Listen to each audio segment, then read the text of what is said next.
परिश्रम के साथ धैर्य भी। एक बार भगवान बुद्ध अपने अनुयायियों के साथ किसी गांव में उपदेश देने जा रहे थे। उस गांव से पूर्वी मार्ग में उन लोगों को जगह जगह बहुत सारे गड्ढे खुदे हुए मिले।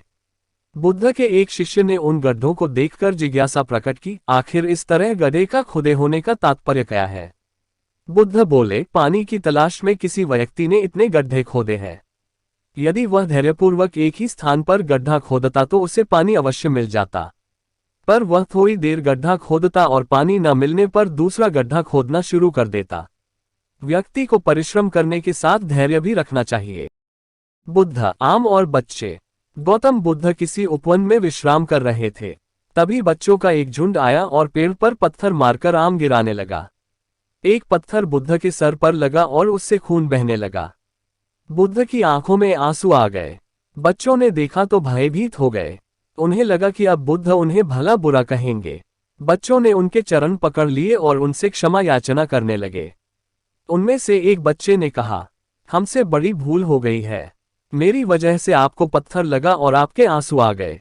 इस पर बुद्ध ने कहा, बच्चों, मैं इसलिए दुखी हूं कि तुमने आम के पेड़ पर पत्थर मारा तो पेड़ ने बदले में तुम्हें मीठे फल दिए, लेकिन मुझे मारने पर मैं तुम्हें सिर्फ भय दे सका।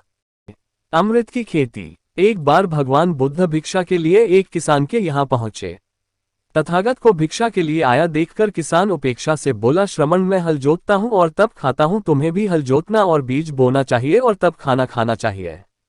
बुद्ध ने कहा, महाराज, मैं भी खेती ही करता हूँ। इस पर किसान को जिज्ञासा हुई। बोले, गौतम, मैं न तुम्हारा हल देखता हूँ, न बैल और न ही खेती के स्थल। तब आप कैसे कहते हैं कि आप भी खेती ही करते हैं? आप कृपया अपनी खेती के संबंध में समझाएं।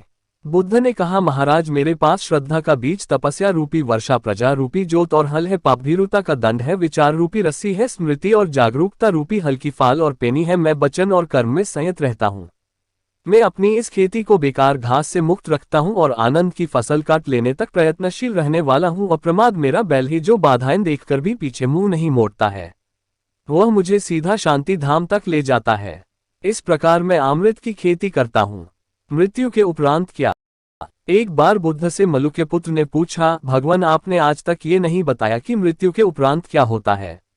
उसकी बात सुनकर बुद्ध मुस्कुराए। फिर उन्होंने उससे पूछा, पहले मेरी एक बात का जवाब दो।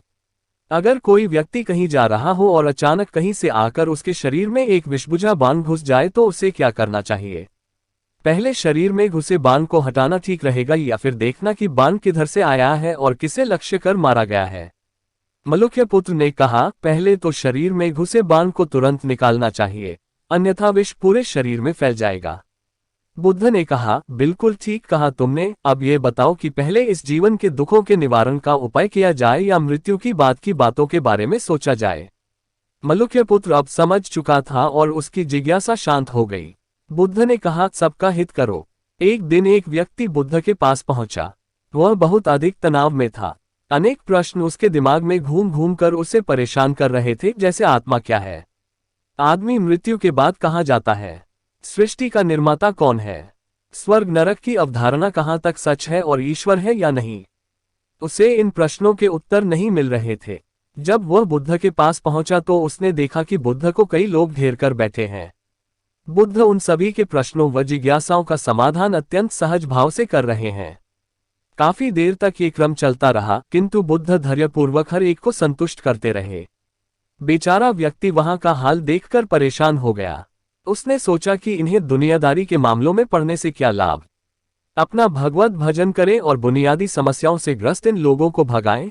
किंतु बुद्ध का व्यवहार देखकर तो ऐसा लग रहा था मानो इन लोगों का दुख उनका अपना दुख है।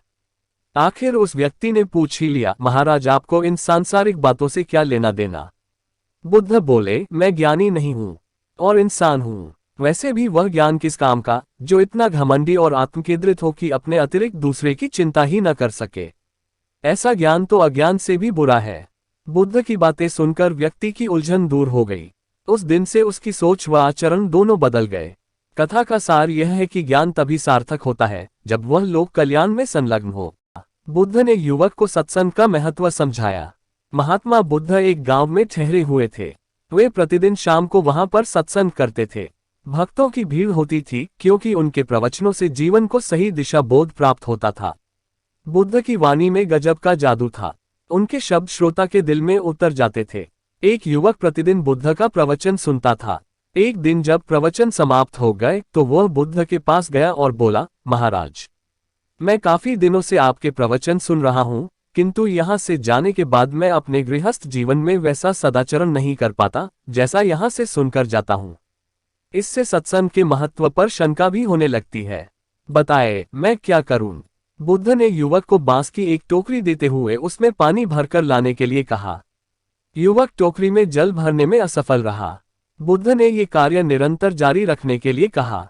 युवक प्रतिदिन टोकरी में जल भरने का प्रयास करता किंतु सफल नहीं हो पाता। कुछ दिनों बाद बुद्ध ने उससे पूछा, इतने दिनों से टोकरी में लगातार जल डालने से क्या टोकरी में कोई फर्क नजर आया?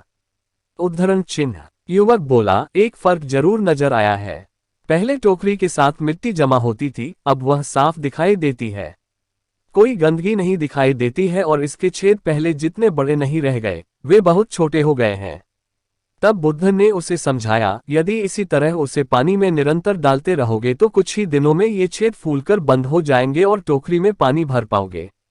इसी प्रकार जो निरंतर सत्संग करते हैं, उनका मन एक दिन अवश्य निर्मल हो जाता है, अवगुणों के छिद्र भरने लगते हैं और गुणों का जल भरने लगता है।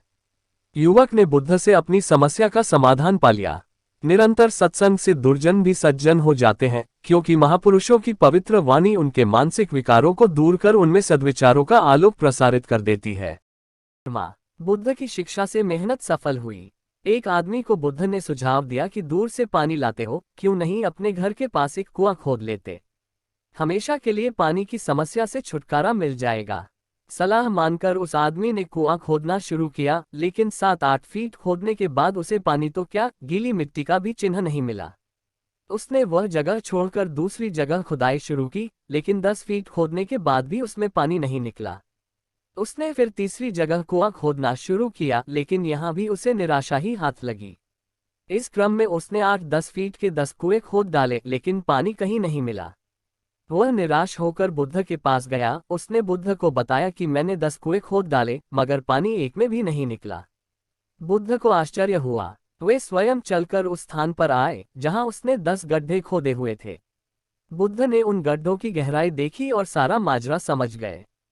फिर वे बोले, 10 कुएं खोदने की बजाय एक कुएं में ही तुम अपना सारा परिश्रम लगाते तो पानी कब का मिल गया होता। तुम सब गड्ढों को बंद कर दो, केवल एक को गहरा करते जाओ, पानी निकल आएगा। उसने बुद्ध की बात मानकर ऐसा ही किया। परिणामस्वरूप कुआं पूर्ण होते ही पानी निकल आया। सबने भगवान बुद्ध की जय जयकार की। बुद्ध के ज्ञान से सेठ ने पाया सुख। धन्ना सेठ के पास 7 पुश्तों के पालन पोषण जितना धन था। उसका व्यापार चारों तरफ फैला हुआ था, किंतु फिर भी उसका मन अशांत रहता था। कभी धन की सुरक्षा की चिंता, तो कभी व्यापारिक प्रतिस्पर्धा में आगे निकलने का तनाव। चिंता और तनाव के कारण वह अस्वस्थ रहने लगा। उसके मित्र ने उसकी गिरती दशा देखी तो उसे बुद्ध के पास जाने की सलाह दी। सेठ बुद्ध के पास पहुंचा और अपनी समस्या बताई। बुद्ध ने उसे सांत्वना देते हुए कहा, तुम घबराओ मत, तुम्हारा कष्ट अवश्य दूर होगा, बस तुम यहाँ कुछ दिन रहकर ध्यान किया करो। बुद्ध के कहे अनुसार सेठ ने रोज ध्यान करना शुरू कर दिया, किंतु सेठ का मन ध्यान में नहीं लगा। वह जैसे ही ध्यान करने बैठता, उसका मन फिर अपनी दुनिया में चला जाता। उसने बुद्ध को ये बात बताई, किंतु बुद्ध ने कोई उपाय नहीं बताया। थोड़ी देर बाद जब सेठ बुद्ध के साथ वन में सायंकालीन भ्रमण कर रहा था, तो उसके पैर में एक कांटा चुभ गया। वह दर्द के मारे कराहने लगा। बुद्ध ने कहा, बेहतर होगा कि तुम जी कड़ा कर कांटे को निकाल दो, तब इस दर्द से मुक्ति मिल जाएगी।